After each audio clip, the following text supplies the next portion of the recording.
नमस्कार दोस्तों, आप सभी का स्वागत है हमारे चैनल भक्ति रस में। आज की कथा है भगवान गणेश के एक दंत होने की। भगवान गणेश देवी पार्वती और भगवान शिव के पुत्र हैं। एक बार की बात है जब भगवान शिव और देवी पार्वती अपने शयन कक्ष सोने के कमरे में विश्राम कर रहे थे। उस समय देवी पार्वती ने गणेश जी को आदेश दिया कि वह उनके कक्ष के बाहर पहरा दे और किसी को भी अंदर ना आने दें। माँ की आज्ञा गणेश जी के लिए आदेश थी। उन्होंने वैसा ही किया और कक्ष के बाहर पहरा देने लगे। उसी समय अचानक परशुराम वहां पहुंच गए। भगवान शिव से मिलने के लिए बहुत उत्साहित थे। दरअसल उस समय पृथ्वी पर राजा कार्तिवीर्य का अत्याचार बहुत बढ़ गया था और परशुराम ने इसी कारण उसे मार दिया था। यह खबर भगवान शिव को देने के लिए वह कैलाश पहुंचे थे। भगवान शिव के कक्ष की ओर परशुराम को तेजी से बढ़ता देख गणेश जी उनके रास्ते में आ गए और उन्हें रुकने को कहा। लेकिन परशुराम भगवान शिव से मिलने के लिए बहुत उत्सुक थे, इसलिए उन्होंने कहा कि मुझे भगवान शिव से मिलना ही है। परशुराम की इस बात को सुनकर गणेश जी बोले, मैं आपको अंदर जाने नहीं दे सकता। माँ ने किसी को भी अंदर ना आने का आदेश दिया है। गणेश जी की यह बात सुनकर परशुराम बहुत गुस्सा हुए। उन्होंने कहा, तुम मुझे भगवान शिव से मिलने से नहीं रोक सकते।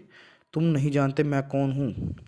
इस पर गणेश जी ने कहा, आप कोई भी हों, उससे मुझे कोई फर्क नहीं पड़ता। मेरे लिए माँ का आदेश सबसे जरूरी है। मैं आपको किसी भी हाल में अंदर जाने नहीं दूंगा। गणेश जी की इन बातों से परशुराम का गुस्सा और बढ़ गया और वह बोले, अगर तुम मुझे अंदर नहीं जाने दोगे तो मैं तुम्हें जबरदस्ती हटाकर अंदर जाऊंगा।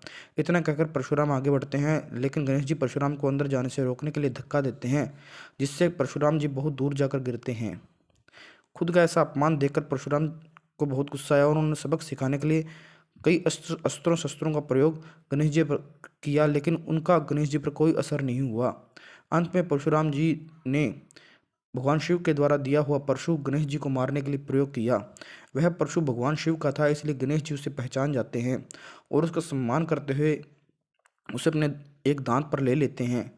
परशु की चोट के कारण गणेश जी का दांत टूट कर जमीन पर गिर जाता है और गणेश जी दर्द से कराहने लगते हैं।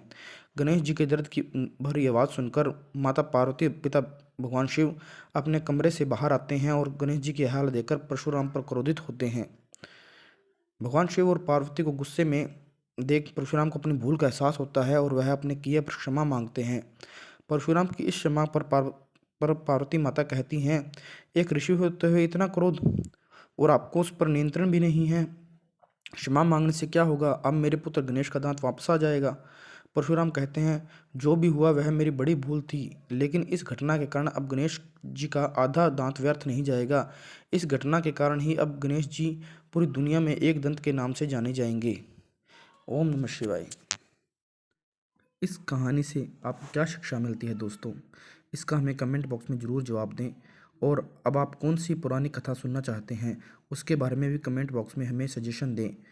ओम नमः शिवाय, ओम नमः शिवाय, ओम नमः शिवाय, ओम नमः शिवाय।